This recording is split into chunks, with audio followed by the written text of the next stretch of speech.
apologies for this unintended interruption, actually intended interruption. So this vlog, not this exactly footage, but the vlog you are about to see was filmed like almost 1 week ago, but I couldn't finish that.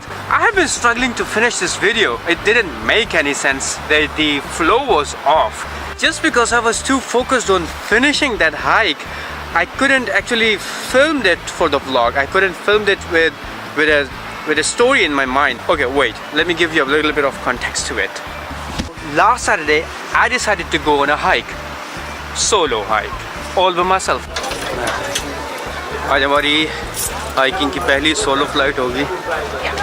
अब लग करे रास्ते सारे सही से याद रहे, नहीं तो फिर गूगल बाबा जिंदाबाद.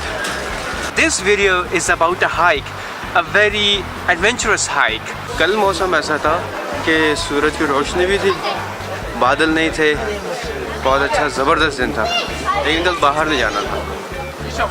आज जब हमने बाहर जाने का इरादा किया तो ये बादल सारे आ गए. खैर आखिर तक जाएंगे.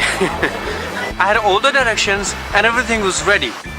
I had 3 different options: to go by the easy one, to take the cable car. The medium difficulty one was to take the route number, the pathway number 2 and 3. And the difficult one was path number 6. And I chose path number 6.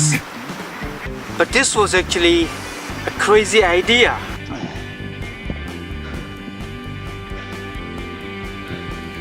मरने वाला हो रहा हूँ मैं. ये वाली cable car लेनी थी, जिसको मैंने अवॉइड किया. मुझे मैसेज करके ये बताया गया कि पाथ नंबर 2 और पाथ नंबर 3 लिया जाए तो मैक्सिमम एलिवेशन 900 मीटर की होगी और कोई 2 घंटे की आसान सी हाइकिंग के बाद मैं अपनी जगह पहुंच जाऊंगा. मुझे जिस रास्ते से वापस आना चाहिए था, मैं उस रास्ते से ऊपर जा रहा था. ठंड ज़्यादा हो गई है, सो location change. And that road was meant for the cars to come down. It was cold. I wasn't relaxed, and it was getting late. करीब कोई 45 डिग्री की जब आप चढ़ाई चढ़ते हैं और ऐसा सीधा रोड आता है तो ज़िंदगी आसान लगती है. Until this point, I was almost exhausted. Shortcut discover किया मैंने. यहाँ बैठ के थोड़ा सा लंच करेंगे, फिर आगे मूव करेंगे. यह हालत हम ठंड की. तो जब कभी आप अपने आप को टेस्ट कर रहे होते हैं, आप अपने आप को सामने रख रहे होते हैं, कसौटी पर रख रहे होते हैं, तो जो सबसे ज़्यादा चीज़ मैटर करती है, that is your own temperament. आपका अपना हौसला, आपका अपना जज्बा. सफ़र के आगाज़ पे एक्साइटमेंट ऊपर जाती है, फिर जूं आप आगे चलते हैं तो एक्साइटमेंट नीचे आना शुरू हो जाती है, और फिर जैसे ही आप मंजिल के करीब पहुंचने लगते हैं तो एक्साइटमेंट फिर से ऊपर जाने लगती है. और इस वक्त एक्साइटमेंट फिर से ऊपर जाने का टाइम शुरू हो चुका है. मैं पिछले कोई 3 घंटे से मुश्किल हाइक कर रहा था और 1 घंटे से थोड़ी आसान है, लेकिन मंजिल करीब है तो हौसला थोड़ा सा बेहतर है. काफ़ी सुनसान सा रूट है, यहाँ ज़्यादा लोग आपके चलते फिरते नज़र आएंगे नहीं, तो बहुत ही कोई इक्का दुक्का आदमी होगा. और अगर आप यहाँ खो जाते हैं फिर इंतज़ार करना पड़ेगा कि अगला कोई बंदा आएगा और उससे पूछें आप.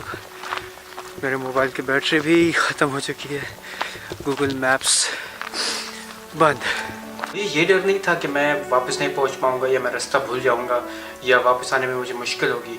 मुझे बस शाम 4 बजे से पहले वहां पहुंचना था.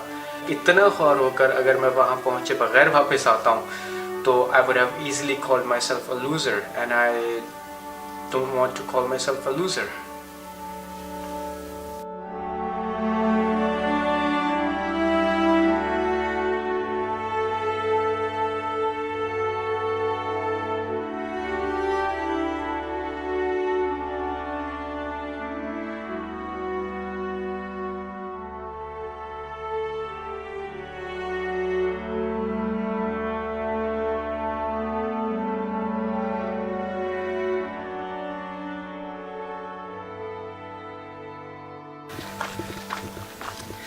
तो जब मंजिल एक ही हो तो हर राह चलता अजनबी भी आपको हम सफ़र सा लगता है।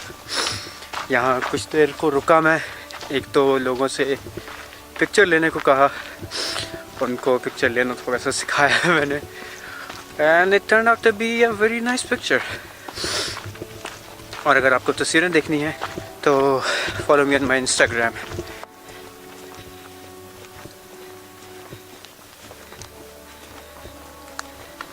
ये वो केबल कार जिसको मिस करके मैंने पैदल चलने का फैसला किया।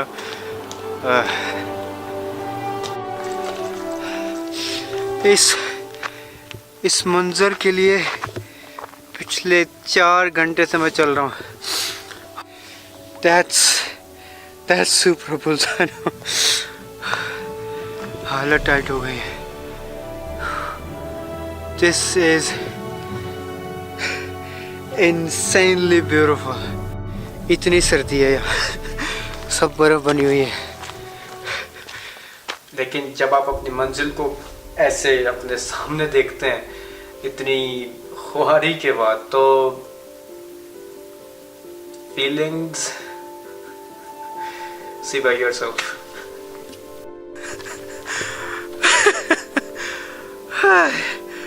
लफ्ज़ नहीं है मेरे पास। It's cold but beautiful। दिखाता हूँ।